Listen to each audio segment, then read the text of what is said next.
Layne from the Weekend Australian magazine, and I'm here with the lovely Layne Beachley, 7 times world champion surfer, and Layne's about to launch a new show on Wednesday, October 20, called Manly Surf. Welcome, Layne. Thanks.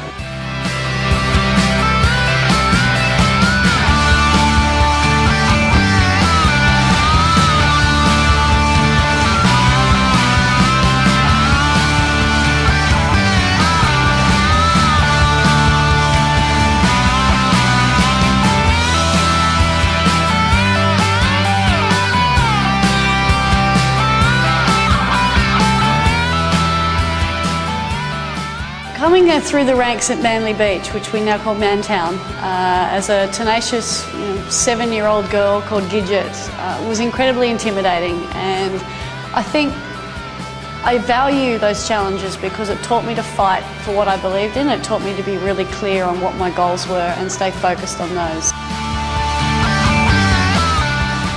Well, Gidget originates from the 1950s, from the film obviously, and even before that, Kathy Zuckerman was the original Gidget, and basically it means girl midget, and I don't think I reached 5 foot until I left high school, so I was pretty much a midget my whole teenage life. So the guys just automatically nicknamed me Gidget, and no one actually knew my real name until I was about 17. Everyone just knew me as Gidget.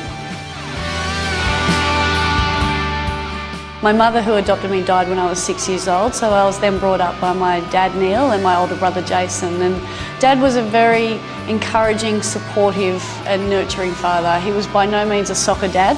He never screamed from the sidelines, but what he did do is he gave me the opportunity. He presented me with numerous opportunities to go and experience everything that I wanted to do. And I think very few fathers these days would allow a 17-year-old to renew their passport and start travelling around the Pro Tour on their own. The training program that I embarked upon was similar to that of a rugby league player, because I used to train with the Parramatta Eels. So it meant getting up at 5:30 in the morning in the middle of winter in the pouring rain, and I had the flu, and riding 20 k's in the rain and then going to do a weight session after that. Or on Sundays, which was sandhill days, we used to meet at the southern end of Palm Beach. We used to soft sand jog all the way to the northern end of the beach, and then proceed to do 40 hills at Palm Beach sand dunes, some which included going straight up the middle with logs on our backs that they used for the pathways there at Palm Beach. To become a champion in anything, you have to set the goal from a very young age and be very focused and clear, be prepared to work incredibly hard, and also learn from the disappointments, learn from the times when it doesn't go right, because they're just as valuable opportunities as are victories. I learned a lot more from my defeats than I did my wins. Considering I just gave you a snippet of what my training regime was like, I think I have an understanding of why I got chronic fatigue. I also had a poor diet, I had a poor understanding of nutrition, but the value of chronic fatigue for me was it taught me how important my health is, and without good health, I can't perform, I can't operate, I can't function, I can't live. When I was at the depths of chronic fatigue, which was the second bout in 1996, I had to become really patient and give myself the time to heal. But before I got to that point, I hit the depths of depression. I became suicidal.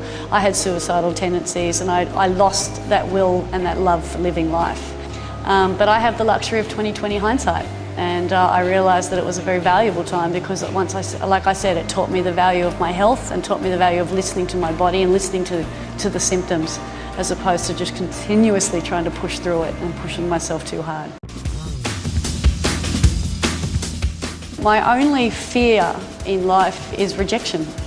I think that's probably why I have a tendency not to be able to say no to anybody. I don't like to let anyone down, nor do I like to let myself down. But I've learnt, sometimes quicker than others, that what you fear in life you attract. So I tend not to fear anything, and if I am conscious enough of a fear, I tend to confront it head on and overcome it as quickly as I possibly can.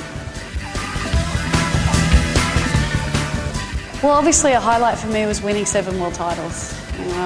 I feel enormously grateful for the opportunities that I've had, and the fact that now I'm able to utilise those experiences to benefit others through my Aim for the Stars Foundation and through my clothing brand Blue Kiss and staging the richest surfing event in the world. I'm just grateful that surfing chose me and I chose surfing. There's very few female pioneers, and I think as women we tend to believe that we're unable to do something until we see a woman do it first. So through the Aim for the Stars Foundation, the inspiration stemmed from having just that one person in my life in the deepest or darkest or most challenging moments to pick me up and dust me off and say, you can do it. And now I am that individual in these women's lives. And so over the last 8 years we've supported over 150 women, we've provided over $300,000 worth of grants, and it's not just sport, it's music, science, culture, arts, academia. I'm very proud of the fact that these girls can reach out and ask for me for assistance, and I'm incredibly inspired and motivated by them as well. It's a very inspirational show. It's about people that come down to the beach, learn how to surf at Manly Surf School, and you get to see how it changes their lives. From Paul de Gelder, the Navy SEAL who lost his hand and his leg after being attacked by a bull shark in Sydney Harbour.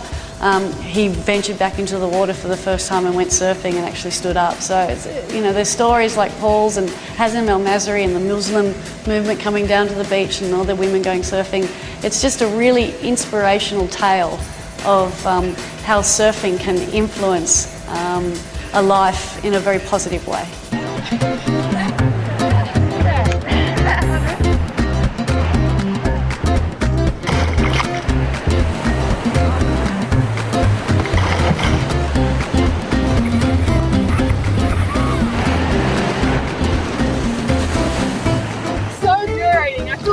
Getting up the first time, it's just, I can't describe it, it's the best feeling.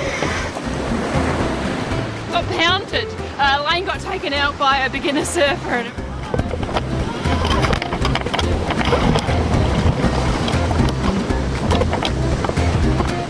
That's the joy of surfing, that Mother Nature just takes control and sometimes you just get taken out. But I love teaching people to surf because it really demonstrates to me how hard it is, and it makes me realise that at times I do take it for granted. Well, thank you very much, Layne. It's a pleasure meeting you. Thank you, Greg. Chat with the Weekend Australian magazine. Thank you very much.